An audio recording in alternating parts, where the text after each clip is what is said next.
Hello, my dear students. This is Dr. Akanksha Agrawal and I welcome you all another session most important topics for NEET. और आज हम discuss करने वाले हैं photosynthesis in higher plants के most important topics को।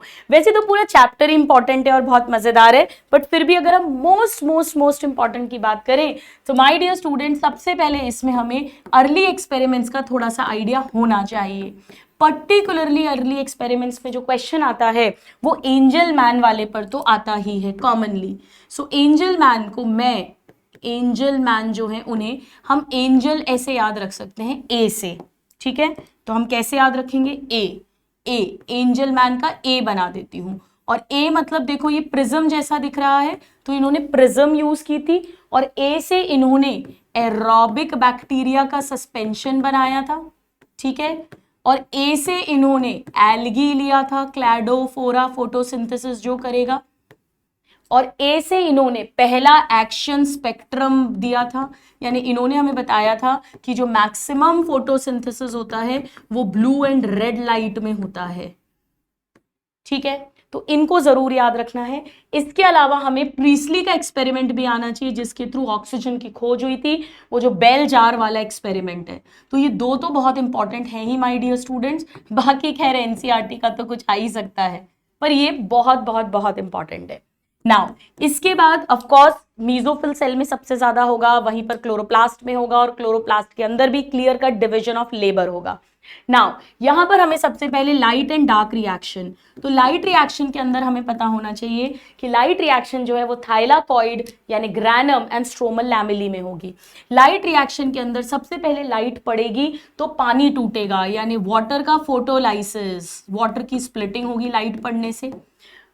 उसके बाद इलेक्ट्रॉन एक्साइट होगा और उस इलेक्ट्रॉन को फिर फोटोसिस्टम 1 या फोटोसिस्टम 2 जहां का भी इलेक्ट्रॉन है प्राइमरी इलेक्ट्रॉन एक्सेप्टर पकड़ेगा, फिर वो इलेक्ट्रॉन ट्रांसपोर्ट सिस्टम में जाएगा, फिर उससे एटीपी बनेगी। और अगर फोटोसिस्टम 2 भी इन्वॉल्व हो रहा है, पूरा 2 और 1 दोनों इन्वॉल्व हो रहे हैं, तो फिर NADPH2 भी फॉर्म होगा, NADPH2। तो ATP बनती है, NADPH2 बनता है। और क्योंकि पानी टूटेगा तो इसी लाइट रिएक्शन में O2 का रिलीज होगा बाय प्रोडक्ट की तरह, ये भी होगा, ठीक है। अब इसके अंदर हमें फोटोसिस्टम 1 और फोटोसिस्टम 2 का आइडिया होना चाहिए। तो मैं बहुत ज़्यादा डिटेल में अभी तो नहीं पढ़ा पाऊंगी, वरना मैं बहुत मज़ेदार स्टोरीज के साथ ये सब बताती हूँ। पर अभी इतना याद रख लीजिएगा कि फोटोसिस्टम 1 जो होता है, इसका जो प्राइमरी इलेक्ट्रॉन एक्सेप्टर है, इस पे क्वेश्चन आता है, ये आयरन सल्फर प्रोटीन है और उसके बाद फेराडॉक्सिन है। तो ये चॉइस है तो ये बेस्ट है, अदरवाइज ये हो जाएगा। और फोटोसिस्टम 2 का जो प्राइमरी इलेक्ट्रॉन एक्सेप्टर है वो फियोफाइटिन है, इतना जरूर याद रख लेना। बाकी याद रखने का तरीका 2 मतलब H2 तो फोटोसिस्टम 2 इन्वॉल्व होता है वाटर की स्प्लिटिंग में, यानी इसी के थ्रू O2 का रिलीज होगा। NADPH2 का फॉर्मेशन में फोटोसिस्टम 1 का रोल होता है और ATP दोनों बना सकते हैं, ATP ये भी बनाता है और ATP ये भी बनाता है। बट साइक्लिक फोटोफॉस्फोराइलेशन में केवल इसका रोल है, नॉन साइक्लिक में दोनों का रोल है, यानी इसका रोल केवल नॉन साइक्लिक में है और इसका role cyclic and non cyclic दोनों में है। एटीपी बनाने के दो तरीके।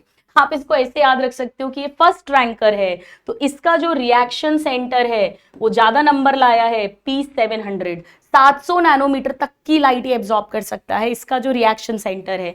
जबकि इसका जो रिएक्शन सेंटर है वो 20 मार्क्स कम लाया है, सेकंड आया है, P680 है। तो ये NADPH2 भी बना सकता है, ATP भी बना सकता है, लेकिन ये केवल ATP बना सकता है। ये फर्स्ट आया है तो दो तरीके से ATP बना सकता है, यानी साइक्लिक नॉन साइक्लिक दोनों तरह से। ये सेकंड आया है तो एक ही तरह से बना सकता है, नॉन साइक्लिक। तो ये हल्का सा आइडिया होना चाहिए। एक चीज और इंपॉर्टेंट है यहाँ पर जो हमें आनी चाहिए, और वो ये है कि जो नॉन साइक्लिक जब होता है, नॉन साइक्लिक फोटोफॉस्फोराइलेशन, तो उसमें हमें एक आइडिया होना चाहिए कि फोटोसिस्टम 2 का जो इलेक्ट्रॉन है वो एक्सेप्ट हुआ, ETS से आया, इस दौरान ATP बनी और वो घुस जाता है फोटोसिस्टम 1 के पास। क्यों? क्योंकि यहां पर पानी के टूटने से जो इलेक्ट्रॉन्स हैं वो आ गए हैं। तो फोटो सिस्टम 2 का जो इलेक्ट्रॉन निकलता है वो घर वापस नहीं आ रहा, उसे रिप्लेस पानी के टूटने वाले इलेक्ट्रॉन्स करते हैं। और फोटो सिस्टम 1 का जो इलेक्ट्रॉन है उसे जब पकड़ा तो वो फिर NADP को दिया जाएगा, जिससे NADPH2 बनेगा, वो भी घर वापस नहीं आता है। तो इतना ये मोटा मोटा बेसिक्स मैंने आपको बता दिया जहां से क्वेश्चंस बनते हैं, ठीक है। नाउ इसके बाद स्टूडेंट्स अगर हम डार्क रिएक्शन की बात करें तो इसमें C3 और C4 यानी कैल्विन साइकिल और C4 साइकिल आती है। तो C3 साइकिल की मैं आपको ट्रिक बता देती हूं। C3 साइकिल की ट्रिक है 3-2-1। 3-2-1 मतलब 3-2-1 का बहुत सिंपल सा मतलब है, इसमें 3 ATP यूज होंगी, 2 NADPH2 यूज होंगे और 1 CO2 के फिक्सेशन की हम बात कर रहे हैं। अगर 1 ग्लूकोज की बात करेंगे तो 6 केल्विन साइकिल्स लगेंगी, यानी सब कुछ 6 से मल्टीप्लाई हो जाएगा। ये अभी मैं 1 केल्विन साइकिल की बात कर रही हूं। तो इसमें से ध्यान से सुनिएगा, इसका पहला स्टेप जो होता है वो होता है कार्बोक्सिलेशन। कार्बोक्सिलेशन में CO2 रूबी के साथ जुड़ता है, रूबी यानी RUBP के साथ, कार्बोक्सिलेज एंजाइम, वो रुबिस्को एंजाइम काम आएगा। इसके बाद होगा रिडक्शन। रिडक्शन जो है इसमें NADPH2 और ATP दोनों यूज होंगे। और फाइनली जो होगा वो रीजेनरेशन, जिससे रूबी वापस रीजनरेट हो जाए, वहां ATP यूज होगी। तो 3 में से 2 ATP रिडक्शन में यूज होती है और 1 ATP रीजेनरेशन में। दोनों NADPH2 दोनों के दोनों रिडक्शन में यूज होते हैं और 1 CO2 फिक्स होता है, ठीक है। चलिए इसके बाद C4 साइकिल की बात कर लेते हैं। तो C4 साइकिल में 2 कार्बोक्सिलेशंस होंगे। पहला कार्बोक्सिलेशन जो होता है जहां एक्चुअली CO2 एटमॉस्फेयर की CO2 को पकड़ता है, वहां पर प्राइमरी CO2 एक्सेप्टर जो है वो पेप है, पेप फॉस्फोइनॉल पायरुवेट। और एंजाइम जो यूज होगा वो पेपकेज काम आएगा, पेपकेज। और ये सारी घटना जो है ये मीजोफिल सेल के अंदर होगी, मीजोफिल सेल के अंदर। यहां रुबिस्को नहीं होगा, रुबिस्को नहीं होगा। क्यों रुबिस्को नहीं होगा? क्योंकि यहाँ पे O2 मोर देन CO2 है, तो ये फोटो रेस्पिरेशन करवा देता वरना। चलो दूसरा कार्बोक्सिलेशन होगा, वहां पर प्राइमरी CO2 एक्सेप्टर हमारा रूबी ही होगा, यानी RUBP, रुबिलोज बिसफॉस्फेट शुगर होगी। और यहां पर जो एंजाइम लगेगा वो रुबिस्को लगेगा, रुबिस्को एंजाइम होगा। और ये बंडल शीथ सेल के अंदर होगा। बंडल शीथ सेल के अंदर बड़े सेल हैं, बहुत सारे क्लोरोप्लास्ट हैं, यही एक्चुअली खाना बनेगा। पर ये इंटरसेल्यूलर स्पेस एब्सेंट है, अंदर का फोटो सिस्टम 2 गायब है, यानी पानी टूटेगा नहीं, यानी ऑक्सीजन रिलीज नहीं होगी। तो अंदर एनारोबिक कंडीशन है और बाहर से भी कोई गैस नहीं आएगी, अंदर स्ट्रिक्टली एनारोबिक कंडीशन है, ताकि रुबिस्को कार्बोक्सिलेज की तरह काम करे और फोटो रेस्पिरेशन ना हो। तो ये क्वेश्चन आता है कि C4 वाले प्लांट्स जो होते हैं इसके एग्जाम्पल जरूर लर्न कर लेना। शुगर केन मोनोकॉट्स में होता है, ये गेहूं चावल को छोड़ के, मेज और सॉर्गम। और इनमें ध्यान रखना कि ये जो पेड़ हैं C4 पेड़, इनकी प्रोडक्टिविटी जो है वो ट्वाइस देन C3 है, ये ध्यान रखना।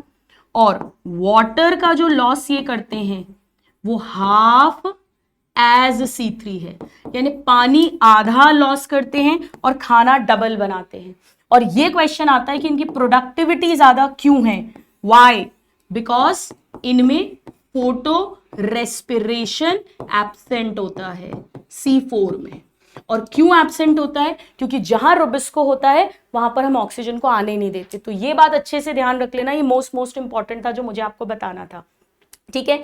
बाकी यहां पर अगर हम कैलकुलेशन करेंगे C4 साइकिल में तो हमारी ट्रिक हो जाएगी 5-2-1, 3-2-1 की जगह 5-2-1। ये तो वही है, जब 1 CO2 को फिक्स करना है तो 2 NADPH2 लगेगा, ठीक है। लेकिन 5 ATP लगेंगी, जिनमें से 3 ATP तो कैल्विन साइकिल की लगेंगी, जो बंडल शीथ सेल के अंदर घटना घटेगी, खाना बनेगा। और 2 ATP पेप के रीजेनरेशन में लगेंगी। याद है आपको पायरुविक एसिड से पेप जो दोबारा बनाया था। एक और मजेदार चीज सिखा देती हूं मैं आपको यहीं पर, बहुत मजेदार चीज, आइए समझिए। हमारी ट्रिक है C4 साइकिल के लिए खाना तो केल्विन से बनेगा। देखो यहां पे तो केल्विन साइकिल ही रन होगी बंडल शीट के अंदर, केल्विन साइकिल। तो C4 साइकिल के लिए, C4 साइकिल के लिए हमारी ट्रिक है पॉम्पी, पॉम्पी, पॉम्पी, पॉम्पी। अब ये पॉम्पी क्या है, आ जाओ देखो। सबसे पहले पेप, पेप से बनता है ओआ, ओआ, ठीक है, ऑक्सैलो एसिटिक एसिड। फिर इससे बनता है malic acid and aspartic acid में से कोई एक, और फिर इससे बनता है पायरुविक एसिड, और फिर पायरुवेट से वापस पेप रीजनरेट होता है, पॉम्पी। ये C4 साइकिल पड़ी थी। पेप CO2 जुड़ेगा, ओआ बना, फिर मैलेट या एस्पार्टेट बना, वो बंडल शीट के अंदर गया, उससे CO2 बाहर निकला जो फिर केल्विन साइकिल से खाना बनवाएगा और पायरुवेट बन गया। फिर पायरुवेट वापस मीजोफिल सेल में गया, ट्रांसपोर्ट हुआ और फिर से पेप बनवाएगा। यहां वो 2 ATP लगती है रीजनरेशन में। तो पॉम्पी, पॉम्पी, पॉम्पी, पॉम्पी से याद रख लेंगे, ठीक है। नाउ इसके बाद माय डियर स्टूडेंट्स, यहां पर हमें क्लियर होना चाहिए थोड़ा सा आइडिया, जो बहुत क्वेश्चंस आते हैं फोटो रेस्पिरेशन का। तो फोटो रेस्पिरेशन कब होता है, जब O2 मोर देन CO2 हो जाए, तो जो रुबिस्को है, रुबिस्को, वो एक्ट करेगा एज ऑक्सीजनेज, यानी O2 जोड़ेगा रूबी के साथ। वो क्या करेगा, वो RUBP के साथ O2 जोड़ेगा। तो क्योंकि ये 5 कार्बन है, तो एक तो 3 कार्बन का वही PGA बनेगा, प्लस एक फॉस्फो कोलगेट, कोलगेट नहीं ग्लाइकोलेट, तो एक तो बनेगा ग्लीसरेट 3 कार्बन और एक ग्लाइकोलेट 2 कार्बन। इस पे क्वेश्चन आता है, ये एक एक बनेंगे। ये डबल वेस्टफुल प्रोसेस है, यहाँ पे CO2 का लॉस हो रहा है माय डियर स्टूडेंट्स। ये जहाँ पे गर्मी बहुत होती है, O2 बहुत होता है, लाइट बहुत होती है, ऐसे एरियाज जो हैं वहां पर C4 प्लांट्स इवॉल्व हुए, C3 प्लांट्स वहां नहीं जिंदा रह सकते हैं। इसके अलावा हमें इसमें और आना चाहिए, 3 ऑर्गेनेल्स इन्वॉल्व है, ठीक है। इनका सीक्वेंस पूछते हैं, हालांकि एक साल 3 ऑर्गेनेल्स के ऑप्शंस दिए थे और एक ही ऑप्शन में वो तीनों ऑर्गेनेल्स थे जो फोटो रेस्पिरेशन में इन्वॉल्व हैं, बाकी 3 ऑप्शन में कोई कोई और ऑर्गेनेल्स थे। तो आंसर वही हो गया, पर सीक्वेंस सही नहीं दिया था। हमें सही सीक्वेंस आना चाहिए। तो देखो भाई, बायो वालों का सबसे पुअर क्या होता है, मैथ्स, उससे थोड़ी ठीक फिजिक्स, और सबसे ठीक केमिस्ट्री। तो ये शुरू होता है क्लोरोप्लास्ट से, उसके बाद पर ऑक्सीजोम का रोल आता है, फिर माइटोकॉन्ड्रिया, और फिर वापस क्लोरोप्लास्ट में घूमकर ये साइकिल आ जाती है। तो केमिस्ट्री, फिजिक्स और मैथ्स, ये सीक्वेंस रहता है फोटो रेस्पिरेशन का। इतना हमें आइडिया होना चाहिए। फोटो रेस्पिरेशन ध्यान रखना C4 में कभी नहीं होगा, C3 में होगा। वो भी कब, जब O2 मोर देन CO2 है। इतना बेसिक्स हमें आना चाहिए, ठीक है। सो हाँ, यहां पर एक चीज और कि इसका फर्स्ट स्टेबल प्रोडक्ट कौन सा होगा। पहला स्टेबल प्रोडक्ट, पेप के साथ CO2 जुड़ता है तो 4 कार्बन का OA बनता है, 4 कार्बन का OA। और यहां पर हम जानते हैं पहला प्रोडक्ट 3 PGA बनता है। This is the first stable product जो 3 कार्बन कंपाउंड है, इसीलिए इसे C4 और C3 बोलते हैं, ठीक है। सो आई होप स्टूडेंट्स ये आपको हेल्प करेगा in your dream of becoming a doctor. इस चैप्टर से कोई क्वेश्चन आपका गलत नहीं होगा। जितने टॉपिक्स मैंने बताए हैं ये मोस्ट इंपॉर्टेंट है, यहीं से क्वेश्चंस बनने वाले, इन्हें अच्छे से कर लीजिएगा। मिलते हैं अगले सेशन में। Till then a very happy learning and all my blessings and love to you. God bless you.